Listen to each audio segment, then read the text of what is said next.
Yeah. I'm going to start sharing my screen. Awesome. All right. Good morning, everyone. So I think we should continue where we left off last week. We were talking about credential rotation, and we were still trying to figure out whether it's needed to begin with, and if so, how are we going to do it? So I went and looked at the three main cloud providers: Google Cloud, Amazon AWS, and Azure. And I tried to see how they provision and work with access keys, and how they recommend key rotation. So the first thing to note is all the three cloud providers do not have an expiry or the concept of an expiry for IAM access keys. That is account credentials that we create. They're IAM access keys that we create, access keys and secret keys. And these values do not have a concept of expiry. That being said, you can still rotate them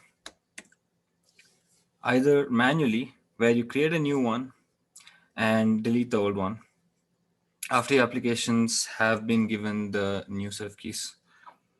And there is a second way to do it, which is using a key management service like Vault, where Vault works with Amazon or Google or Azure, whichever cloud you're on, to create new keys. And Vault assumes the role that of your service account. So Vault is a trusted service here. Vault assumes the role of whoever your IAM user is, service account or an actual user, and talks on your behalf and gets the keys, and then encrypts it and stores it within the Vault database. Right, but someone still has to pull those back out, right? So yeah. So every client, is configured to work with KMS systems. So the client needs to authenticate itself with Vault, and then Vault gives you the keys that you need to talk to S3 or Azure or Google Cloud. Well, that's if the client understands the Vault APIs, Yeah. whatever those are, right? Which is a whole other extension on top of basic S3 support. No. All the clients support Vault. It's a Not all the clients. I mean, it might be widely supported, but we can't say 100%. So when I say that, I mean the SDKs provided by Amazon, Google Cloud, Azure, they come with inbuilt support for KMS. Okay. Now you could write a client yourself which does not have it, yes. However, that's what I did. okay, fair enough. That's a valid use case, but I think KMS is a little more advanced, and I don't think Cozy should get involved in that path. Well, no. So this is a perfect example of a case where like this is kind of another protocol. Like there's S3, which is we'll give you bare S3 support, and there's like S3 with vaults, which I don't know. You could call it a different protocol, or you could call it like an extension to the S3 protocol that like Cozy officially understands and advertises, like something that So you can Cozy will run request. Vault? No, like because this all affects the downward facing API, right? Like in the mode where you're using Vault, you don't give the pod the secret key, the access key and the secret. You instead give it some pointer to a Vault thing that and that's what it consumes. So the idea is if the pod or the user, the workload asks for a bucket with the S3 plus Vault protocol, then they'll get something different when their workload Fair pops enough. up. Yeah. So there's something I want to discuss there actually. So who can rotate credentials? Let's forget the Vault part for a second, and let's just focus on the manual rotation. So far, what we've been saying is we have a copy of the keys in our secret object. So we pass the keys along to the workload, and rotation also has to be handled by us. That's kind of how we've been going so far. Well, Well, there's three layers the rotation could be handled at. There's the cozy layer, there's the driver layer, and then there's the actual storage system. Right. And you just established No, that no, none of no, the storage systems actually do it. no. There's a fourth one, Oh, the workload.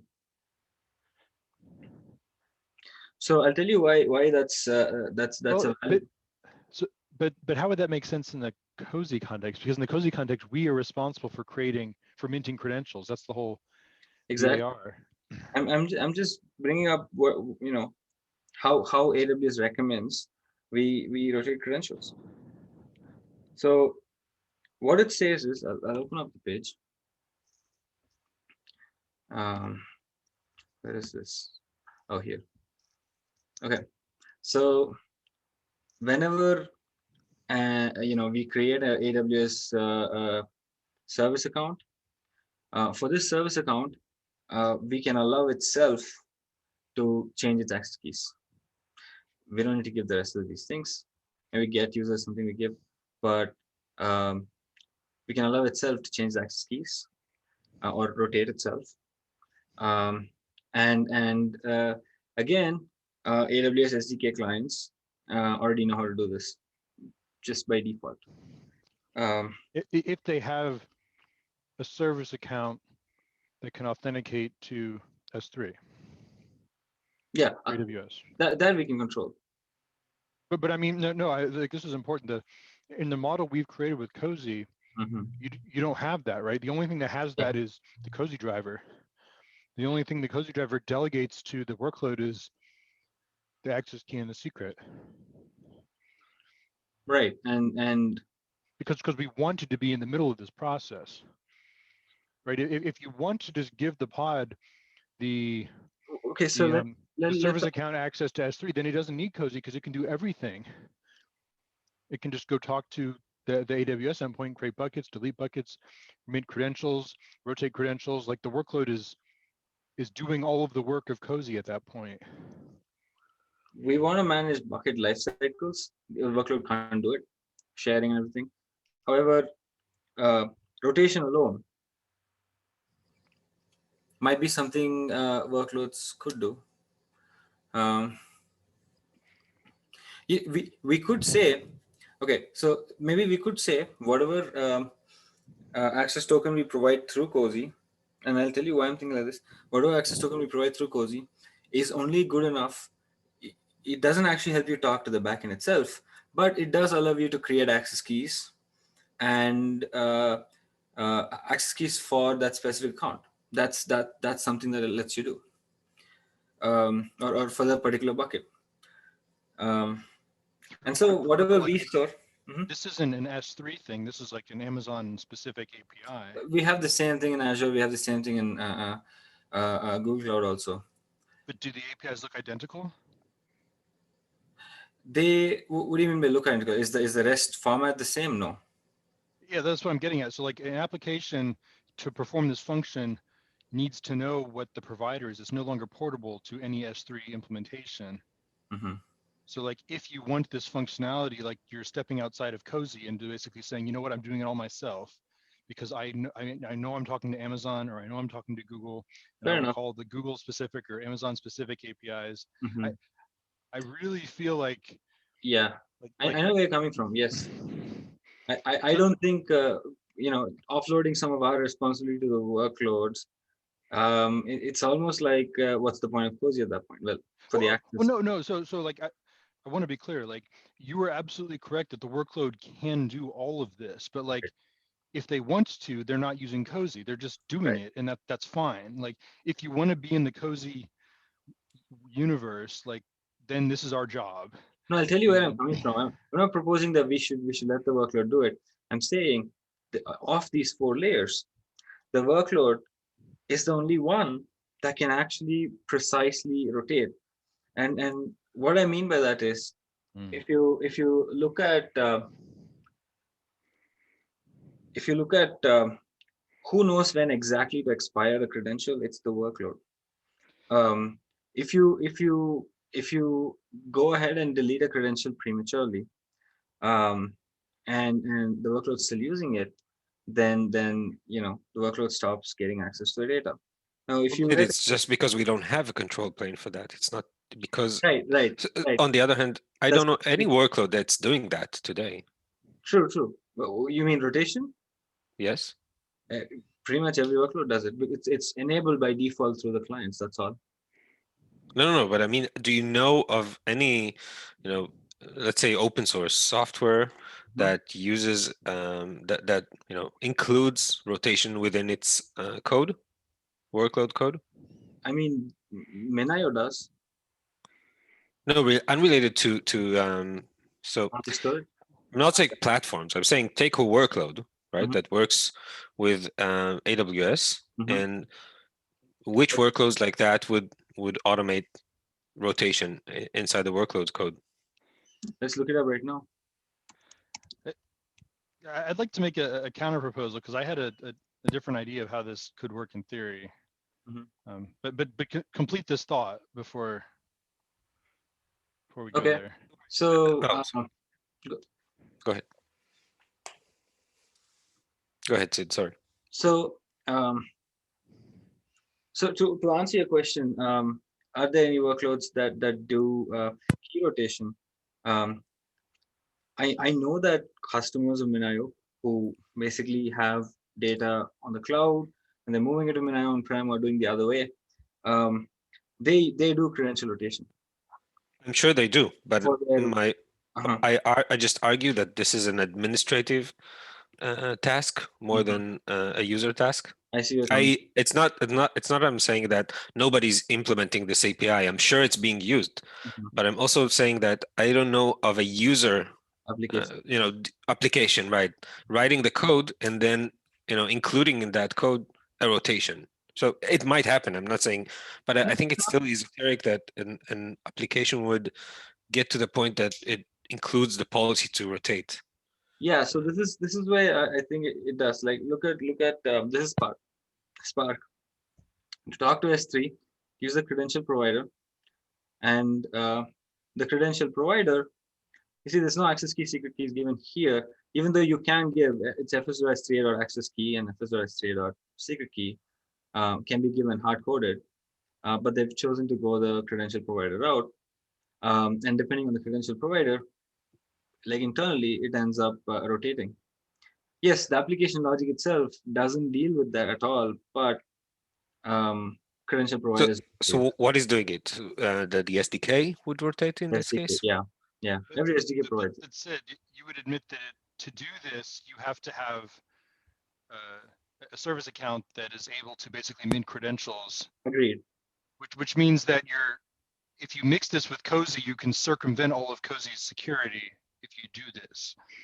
I mean, getting into the details, maybe not, but I know where you're coming from. I agree. We should, yeah. Let's say, yeah. It just feels like the mixing of the layers. Like yes, you can do this down at the bottom layer, but then you're jumping over all the middle layers. Fair enough. No, I'm talking about what is here, and then like I was mentioning earlier, So that's right. It seems like you're saying that this is a functionality that is included within the workload's code because the SDK supports it. Right. Perfect. No, that's good. It's a good beginning. I mean, now I understand more about what you're saying. So you're saying that if I work with this and I configure it correctly, then I get rotation out of the box just using the S3 SDK. Right. And there's an important reason I brought it up. It's important. And where's the policy, by the way? When to rotate, how much to rotate, whatever. So I don't know if it's defined. It's not defined in this set of parameters, but if you were to look at AWS SDK Go,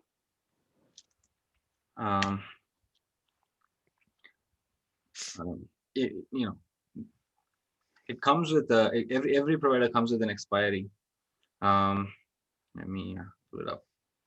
But this is AWS specific, right? Like you couldn't take this and just swap in GCP or GCS. They have the same concept. They have the concept of the expiry. However, again, let's before we get into this, right? It doesn't matter. I'll tell you the reason I brought up the other one. It's because at least it seems to me, and correct me if I'm wrong.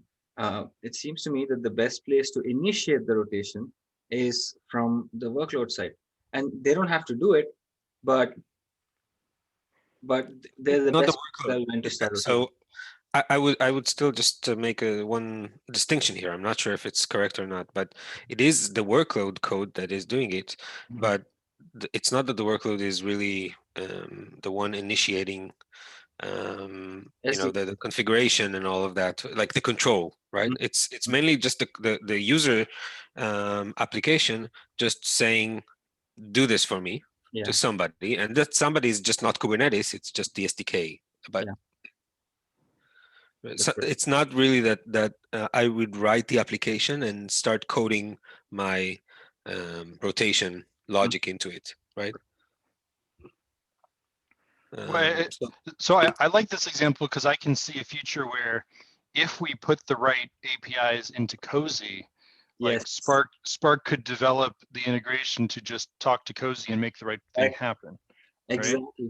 That's where I'm getting to. Yeah. Okay. Yeah, yeah. So that's what I was going to sort of push for too, is we need some sort of primitive that says like, I would like to rotate my key, or or at the very least, like I'd like to know when the key that you've given me will naturally expire, so I Right. can ask for the next one. Mhm. Um, and but the So implementation of like actually, deleting the old key and adding the new one has to be done by the somewhere in the middle, either at the cozy layer or at the driver layer. And level. we've been Probably both. leaning we've Mhm. been leaning up until now to say like this seems messy to do at the Cozy there. cozy layer, Hmm. and it'd be better to do it down in the driver layer. Yeah, I think that still stands. Okay. Uh, Okay. So I think I agree with that. But I don't want to give up the thread on this vault thing, because you said that this is like widely supported and used. yeah, Vault is And very important actually. It's used for two things. So you can do object level encryption, like every object gets its own encryption key. Or you can do access, client side encryption to access. so Um, but this argues for either like an additional protocol at the cozy layer for S3 plus vault, or for S3 to have an extension that can be negotiated, formally, to say like vault support or no vault support. no, I don't think so. And I'll tell you why.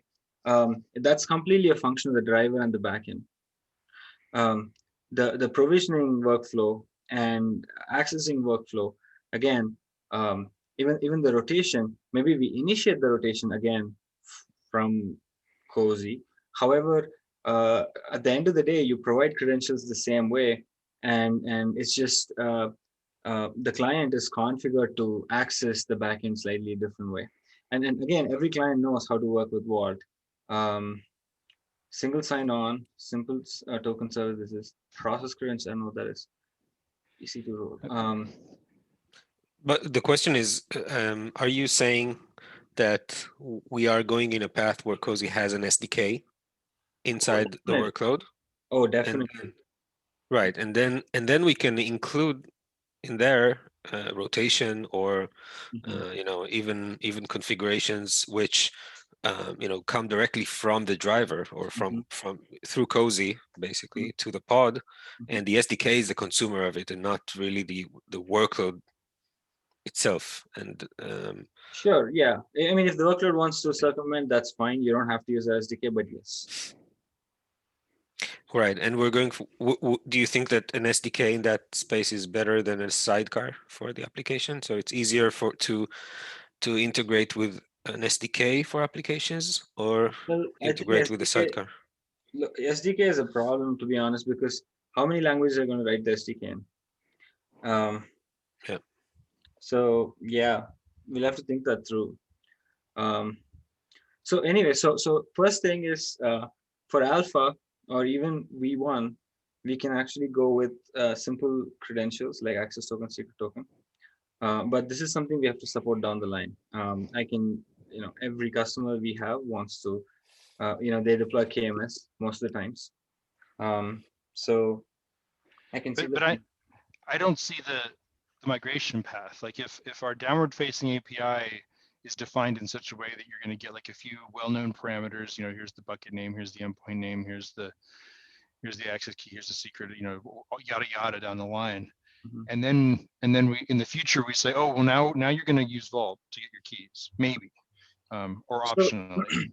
Like so that changes what the pod expects, right? And that's like a it's an extension to the bucket API. You go from V1 alpha 1 to V1 beta 1 when you add those fields. It's not going to be that much different. but it's not going to be backwards compatible. That's what I'm getting at. Like What- someone who wrote their code against the alpha version Mhm. and then you upgraded to beta version, it would break. Why is that? I don't understand. Well, that's what I'm trying to understand. Like based on what I'm hearing, I don't see how it could not break, but I don't know it would. I just because Okay. I don't understand what Vault requires. Like Okay. how do you talk to Vault? Do you need an IP address? Do you need a certificate? Do you need what do you need to talk to it? Okay. Whatever you do need, we're on the hook for providing. Okay. So this is for a certain kind of key, but it applies to all kinds of keys using Vault. So um, I mean, I don't know what Vault is. That's part of the problem. Is I'm just so Vault uneducated is on the a subject. okay. So Vault is a encrypted database that stores your keys for you. It can be encryption keys, can be access tokens, any kind of secret. Where does it run? It runs independently. Who owns it?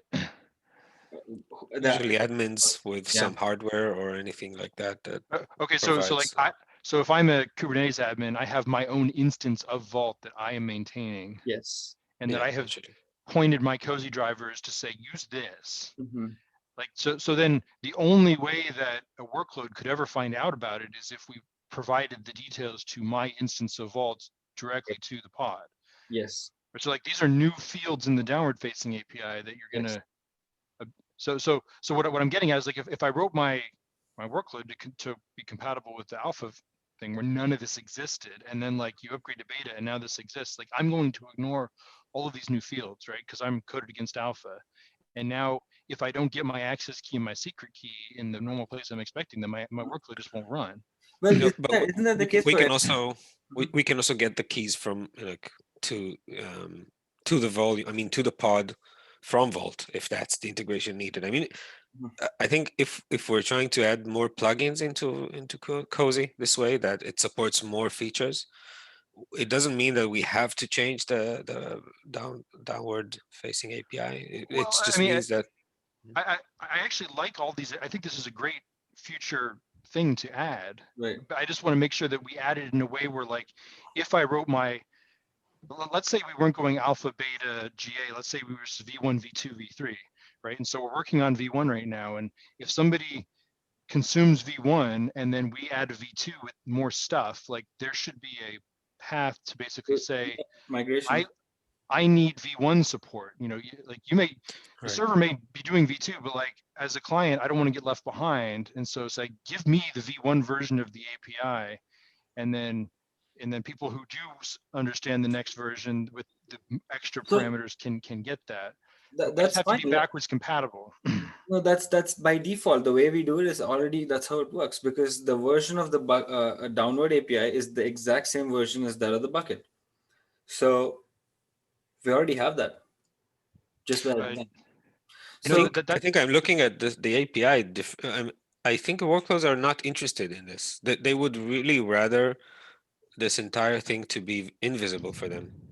All of these features that we're talking about here. right. This is admin driven. You're right. The It- workload. It's so it's really so it's an interrupt for the workload. It's nothing else, right? It doesn't want it. It's not interested in all of these details. It just needs to be able to connect to the object storage and to the bucket and then right, but the how you do that. I mean, this is the handshake between Kubernetes and the workload is these are the details you need to talk to your bucket. And if we at some point stop including the access key and secret key and instead give you a pointer to a vault server where you can go get them, like now my application has to change to consume that. So like it's There is a I- pod service account token feature. that The what? actually there is a feature called a pod Pod service account token that actually has integration with Vault. Mhm. There's a secrets store CSI driver. Right. You can take a look actually that Yeah. uses Vault. Yeah, Right, I mean, I know that these things exist, but they're all optional. Like, and do we want to be in a position where we say Cozy does not work unless you have this extension? Or No, it works, but it might not support Vault on its own, but suggest that you integrate Vault with your workload Using the pod. regardless. Yeah. I But think then we you should have It this. has several different providers. I mean, Vault is but you just have to one of write your them. application differently. I just, I mean, I'm No, not no, saying no, that like No, you this is don't. bad. no, you don't. You don't have to. I But mean, why it not? really it really depends on how your application consumes the key. The key doesn't can be a file Right. for that same matter, right? And Vault is just invisible. Just you just have your file appear in the pod for your workload, and not it's not that the Okay, workload but like, knows about Vault. but then who's rotating the key? Vault is configured to rotate the keys. Vault Okay, constantly. so then how does my app know when the key? I mean, so presumably Vault will do it, and then the file's contents will get changed magically. But how will my application know to go read the file again? Oh, so there's no file. It's Yeah. not like it goes and comes back and writes to a file that your app goes and reads. It's not that way. What your app does is it knows that it knows the KMS endpoint, and it has. No, but so this is where I think we're getting confused. Like, Mhm. there is no KMS in S3. Like, S3 is an HTTP protocol with some gets and some puts and some special headers, and like that's it. That's what S3 is. Like, the moment you say you must talk to this KMS server, you're not talking S3 anymore. You're talking a new So protocol. I see where you're coming from. You're saying that we're actually enforcing KMS, even though it didn't. That I'm saying that. Right. Well, and I'm saying like, make it optional. Like let's Agreed. make it a 100%. first class thing on the storage class, where if I 100%. want KMS, I can say give me KMS. If I Right. don't want KMS, I can say don't give me KMS. Yes. And then depending on what I ask for, I get what I asked for. But Exactly. but crucially, it's backwards compatible, because I will never get something I didn't ask for. So we've designed our API such that we talked about two forms of authentication. One is tokens, access keys, and secret keys, and the other was IAM. We just kind of said IAM, and it was a black box all this while. That IAM, what we assumed was there's going to be some way to associate a particular part of the particular service account. Yeah. That's where this comes in. We're associating a particular part with a particular account, where in Vault, and Vault, the part service account in Vault, and Vault is responsible for going and rotating the keys as you need. Okay. So then here's my next question. My more confusion about Vault. Does Vault specifically understand how to talk to AWS and GCS and Yes. Azure and all the Yes. different, like, but if I invent a new S3 implementation, Vault will not know how to talk to that new S3 implementation, right? Like, we can't take it for granted that Vault has universal compatibility with all S3 implementations. Okay. This has integrations with the big ones. Yeah. So Minayo has it, Ceph has it. So the idea is, if you don't have Vault integration, then you can't do this form of authentication. It's like saying access keys, secret keys. If you don't have access keys, secret keys, and you only have, say, LDAP, then So if I write like Ben's Cozy implementation that just does S3 and not Vault, and you take your workload that expects to use Vault, and you create a bucket class that says use the Vault integration, and then you create a bucket, and then it comes to my Cozy driver. My Cozy driver says, I don't know how to do that. Then it'll just fail, right? Okay, so any client that runs in the cloud always uses its credential chain rather than a credential method. What that means is, it first looks for environment variables, then it looks for if it's running on a particular cloud resource like a EC2 instance or RDS or whatever, then it looks for other forms of access, like credential files, and then it's always a chain. It's never a single methodology unless you hard code it. Like you have to go out of your way to make it that way. So But you're talking about the widely available SDKs for S3, right? right. Okay. So But if again, you- like, do we want to require somebody uses one of the widely available SDKs? Or Okay. do we just want to say we support S3 period without an SDK? I get what I'm worried is like we're slipping in secret requirements here. So let me bring this up. Okay, so there is no S3 specific authentication mechanism. There is no S3 doesn't have authentication in it. S3 APIs don't have authentication in it.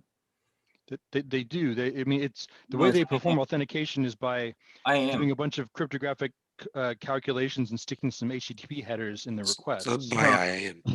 No, it's So IAM. see, the authentication of when you send a request, you have authorization header or something like a signed request, right? And the Yeah. request itself is signed, and then the only connection that you have in the request itself is the access key, where you can then have in your system an IAM to represent that, or use any public IAM for that.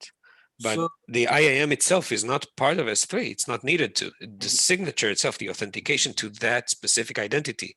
but that's but for every AWS resource. So that's the same for AWS load balancers, EC2. The same token goes. But S3 the API, mechanism for generating that header is what S3 is, right? No, the signature That's is for the SIG object. v4, for example, right? Sorry. So that's signature v4 for Yes. Amazon, Yes, right? signature v4 That's is a not- specific protocol that you have to support in order to have an S3 compatible implementation. And that's Right. really all, right? If you support that signature format, you are S3 compatible. And So end of story. yeah, signature is for objects themselves. So the signature changes per request, say based on whatever your object path is. But the signature is not authentication or authorization. Signature just ensures that you who signed the signature are actually authorized or are actually the same person that's supposed to or not It even the means same. that Sure. it Yeah, identifies you, right? It gives you Not identifies, more like verifies you. It's like certificate. verifies, right? Yeah. Right. yeah, it proves that you're who you say you are. And if you aren't, In a group. you can't generate the right signature. Right. So- If you don't have the right key, you can't. If you don't have the right anything, like there's a bunch of inputs to that algorithm, and if any one of them is off, you get the wrong signature, and the server will reject your request and say, Right. you probably get a 401 unauthorized or something. Yeah. So okay. Like- Go ahead. But I was gonna say that's all that like you have to do to claim S3 compatibility. Anything else is SDK magic to make your life easier. But like, I didn't think we were gonna require someone to have any of that magic. I thought we were just gonna say, look, these are the basic inputs you need to do the S3 thing, and the rest of it, you're on your own. Okay. I like that too. That's where we should be. So we got into KMS just now because KMS is something people use, and I'll tell you the real reason people use KMS. It's not for credential rotation. They use it for encryption, server-side encryption, and also client-side encryption. So for server-side encryption, a client just uploads an object as if it doesn't know if there's encryption or not. But for each object, the server talks to the KMS, gets a new key for that object.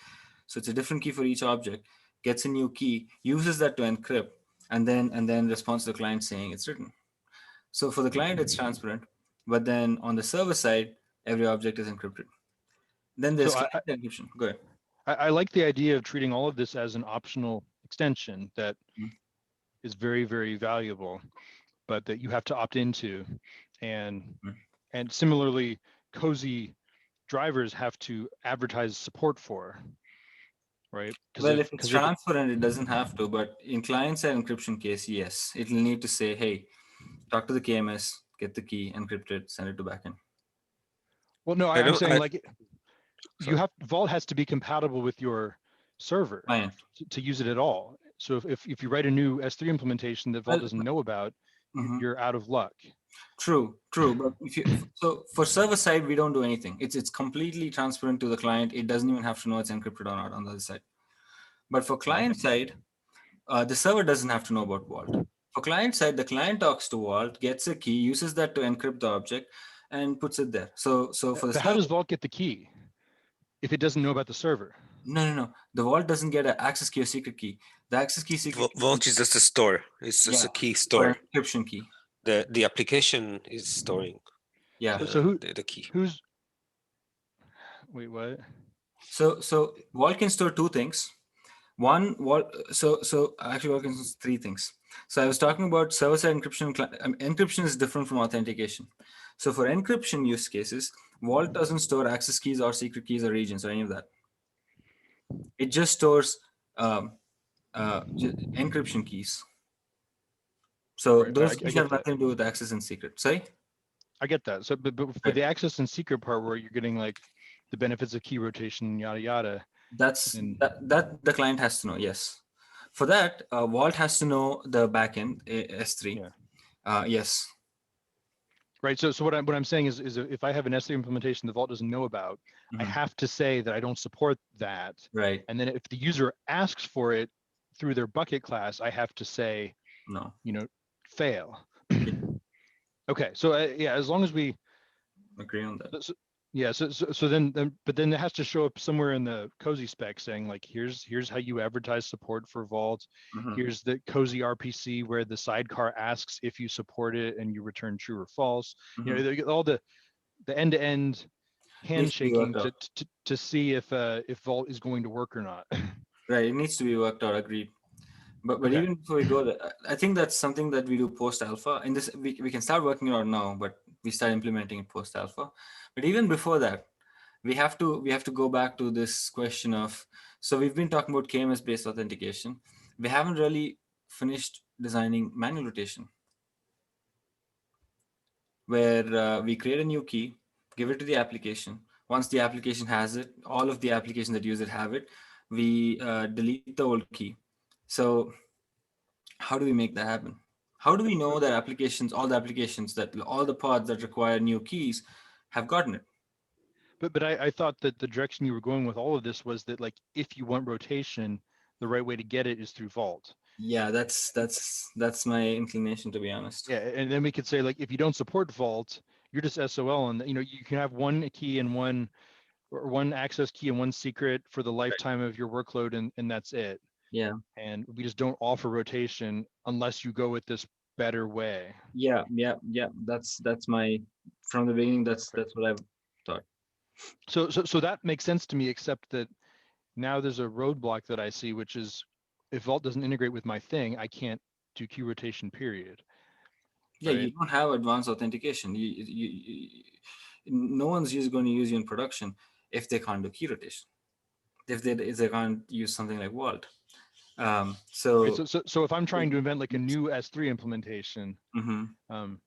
then I have to find a way to make Vault talk to my thing, either by faking one of the existing APIs or by I don't know what you could do. Like, can you? So in the downward API, we should clearly say this uses Vault, or this uses just manual keys, access keys, and secret keys, and let's say.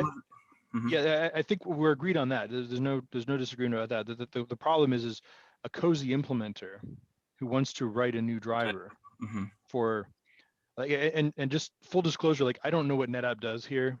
I know NetApp wants to have cozy drivers. I have no idea how we do rotation. But like I'm pretty sure that like Vault doesn't have a native integration with what NetApp's S3 implementation, I see. right? Mhm. So like what I'm trying to figure out is when NetApp wants to write their S3 compatible cozy driver, like Mhm. Vault isn't going to work. And what are we supposed to do? So you're saying we're hard coding it to Vault. So rather than Vault, KMS is the actual integration. So I believe there's a standard KMS protocol. because I know with MinIO we just support KMS. Most of the people end up deploying Vault, but our integration is a KMS API. I have to find out what it is, and if there's Okay, a so maybe Mhm. we can design it in such a way that like we can have our own KMS like thing Mhm. that sits in between. Well, it would be off on the. You have this weird quadrilateral relationship, I guess, between Kubernetes and Cozy Driver and KMS implementation and storage system, Mhm. and they'd all be talking to well, Yeah, they kind of all be talking to each other. yeah. And at that point, are we adding a lot of value if the whole function of the credential minting has been sort of off or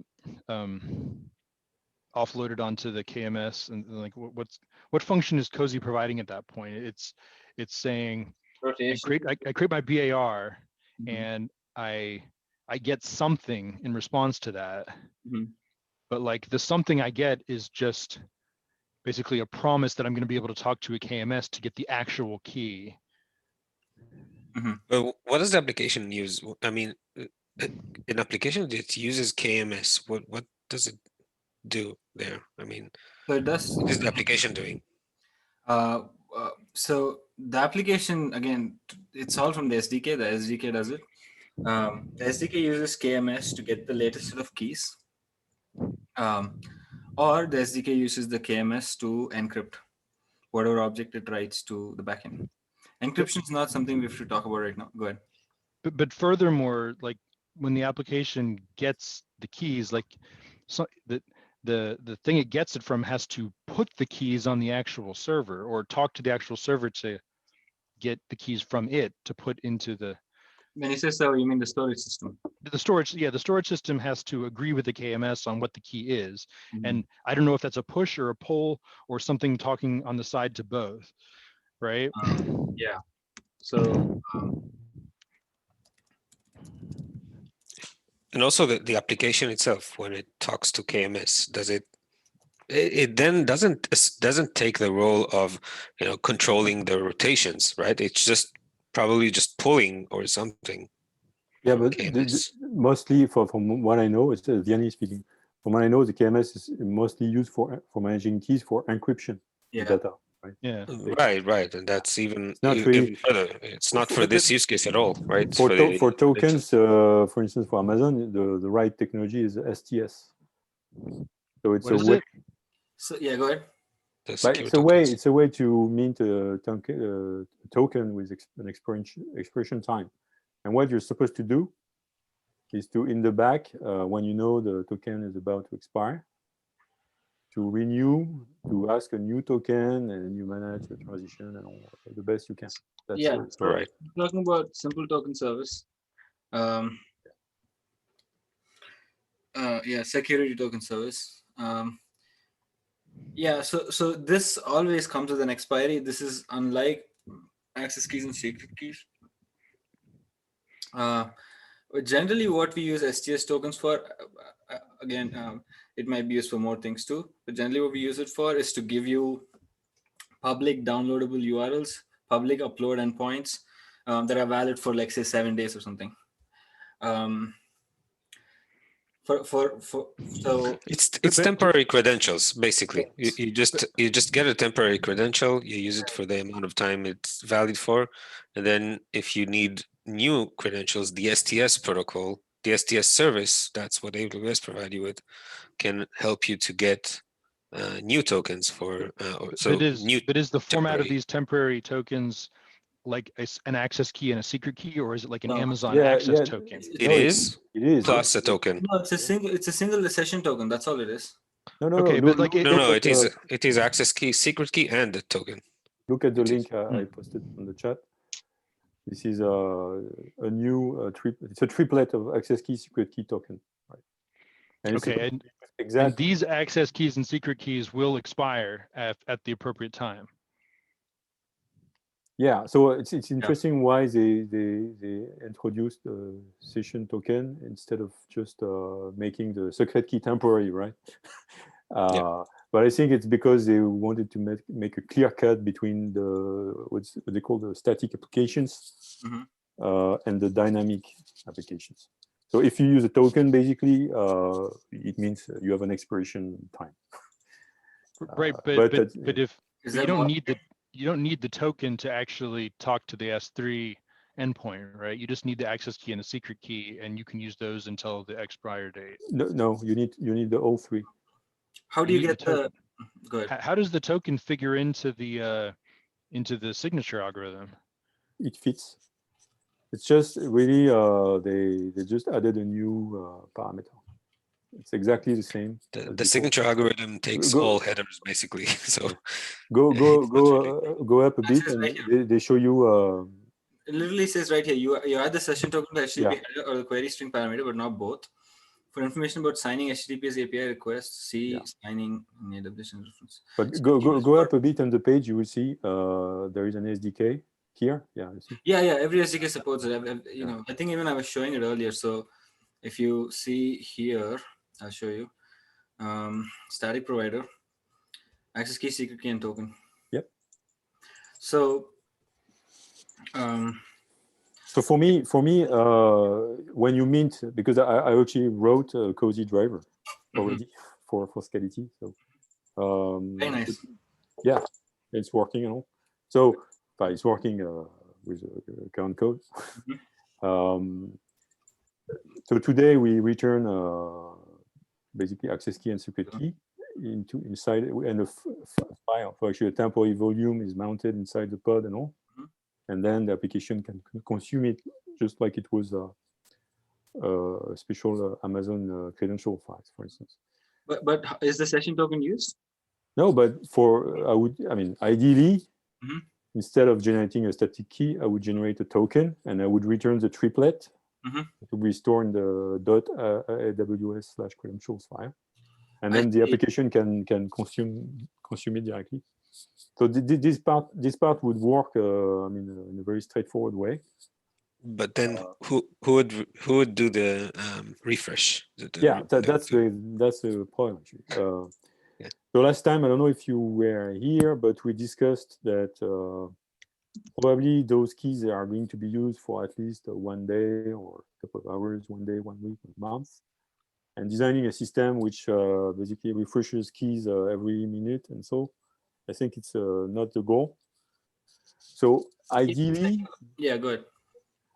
I mean, I may be wrong, but ideally you would typically in your deployment file you would say, I need a key for 1 month because I got a project like a big data project for 1 month, and please give me so the triplet access key, so the secret key token, or whatever equivalent in the cloud you use, the system you use. Your application works for 1 month, and suddenly you need to you need more time, because let's say the project you need one more month to work on your project. So it's a bit stupid to destroy the deployment and redeploy. That's our BAR, right? So you basically create a backed access request. So you would typically a refresh, and it will do I don't know what, and basically call the driver again. Yeah. Who would do refresh? Who would understand to do refresh? Right. So if you see the API I've shown right here, so first of all, the token itself is generated by the SDK, the client's SDK, the application SDK, as written here, and then the refresh also is called by the client. So the SDK, when you start, you in your credential chain, you'll also put STS session credentials provider along with the other whatever you have, and then when you call that credentials provider, you also set default duration seconds or how long this is supposed to be active, and based on whatever you've set, it'll automatically go refresh it. No, because this is a cooked API. It's not really native. The truth is you cannot really refresh a token. This is native. Yeah, no, but it's some convenience code that does it in your back. I see.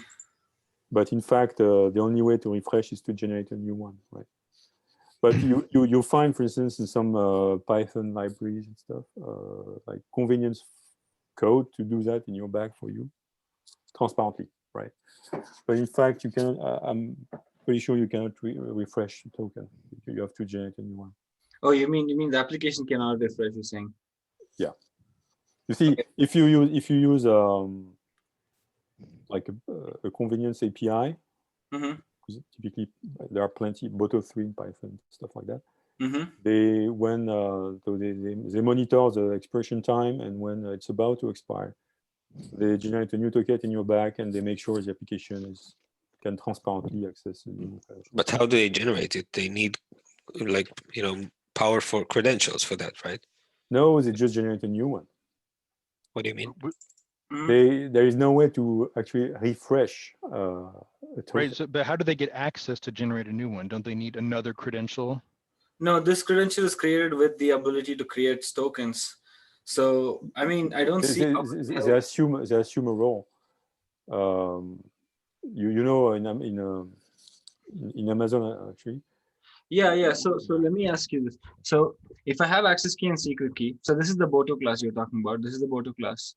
So you can use the access key, secret key to create a token, and you set the expiry time on it. And the Boto's client, so it uses the assume role request. So what is the assume role request? So assume role is typically it becomes a particular IAM user. You have two policies. One is a trust policy, and the other one is actual action policy. Instead of giving you static credentials to perform action policies, you simply establish a trust relationship. So we trust you enough to recognize you, and we give you a temporary policy to perform the actions, but it's potentially be revoked, especially if the action policy changes over time, right? Or if you're not part of the organization again. So the first time you call assume role, you come with your actual existing credentials, your static access key, or it may also come from a third party, so typically a SAML or OIDC or another level of trust establishment. But if you, let's say you're identified, that's the first step, not necessarily with an access key, but typically with OIDC, I would say. When you're identified, the first part of the contract, I would say, so the trust relationship is validated, and then they mint you the triplet of access keys, token. How do you refresh with these? With the temporary credentials, you refresh, or with the original? With your identity. With which identity? You have a temporary identity you just minted, and there's an original. So it depends. So assume role, you have at least 3 or 4 flavors. You have assume role web identity. Typically, you come with your OIDC identity. You have assume role SAML. You have assume role. You come with an external identity. You mean? If you don't mind, I want to interrupt and make a time check because I have a meeting at the top of the hour. So this is all. I mean, I like where this is going, but I want to keep our eye on the goal of what do we need to get for alpha, and like the thing that makes me nervous about this whole discussion is like it feels like we're sneaking in more and more requirements on things that are not actually S3, and so. I just want to make sure that we're careful about, like, we have a mode that just works with S3, and then we have special extensions, and this feels like a great example of an extension we really do want to implement, and we have to just think about how does it work with and without the extension, and then what additional requirements are there if you want to support this extension, and are those reasonable requirements to impose on, on applications and on storage systems and on drivers and all the different layers. So we should have a specific discussion about this particular extension, but I don't want to tangle up the basic, how do we do BARs and BAs with this necessarily. And isn't it just easier to ask to have something in the SDK in the workload to just reload this from from the volume and that's it? I mean, are we really trying to make all of these pods really have a refresh policy other than reloading a file? Does this Well, make yeah, I mean, sense in our containers world? I We are like doing the idea container of objects. Sorry. I like the idea of the cozy driver actually doing all of this heavy lifting and refreshing your keys and just having a way for the containers to know that when it's time for them to go reload their credentials, this is the timestamp and this is the expiry, and you just reload when the timestamp expires, and that would be another way to do it. I think what is required and what would be great is simply to have a new method in Cozy to ask the driver to do the, as you said, the heavy lifting and refresh and all, but give the possibility of the driver to force a refresh of the volume inside the pod. How will that do that? Yeah, that's the other question. Update the BA. So Any update the BA. But update the BA is fine, but the application, need not go and take. No, so wait with the application. First of all, let's bring the data to the pod. Reloading in the application is not something out of the ordinary here. It's just a matter of watching a file or something. It's not. But there's a chain. There's a chain of communications to get something has to poke kubelet to to do something, or the CSI driver or whatever to. The node adapter, right? We have the node adapter reading BAs and writing to the volumes. Yeah. So that thing has to get pinged to say, hey, it's time to do an update. It can watch the BAs, right? That's what we're saying. Right. It's a controller watching the BAs and pushing this information to pods, to volumes. Sorry. Are BAs mutable enough that you can just change them? If if controllers that consume them will watch it, then it will, right? Well, I thought maybe BAs were write once kind of objects where you populate them and then you can't change them, because that's how a lot of things are. If the intention is BAs are write many, or you can write to them and then write to them and write to them, and every time you write to them, the node adapter reads it and updates everything that needs to be updated. Maybe that's a working model, and I like that. If it's not, so the point is, I think if it's not, then we cannot deliver through a volume a changed information, right, to a running pod. We will have to take down the pod and then have it mount a different BAR or or that's a good point. relink the BAR to the BA, things like that, right? So I have to jump to my next meeting. Yeah, but I agree. Let's continue on Thursday. If you can go back and look at how Ben, look at how NetApp does it. Guy, look at how Nuba or Ceph does it. That would be really useful for the next discussion. Okay, sure. Thank you. Let's meet again Thursday. Yeah.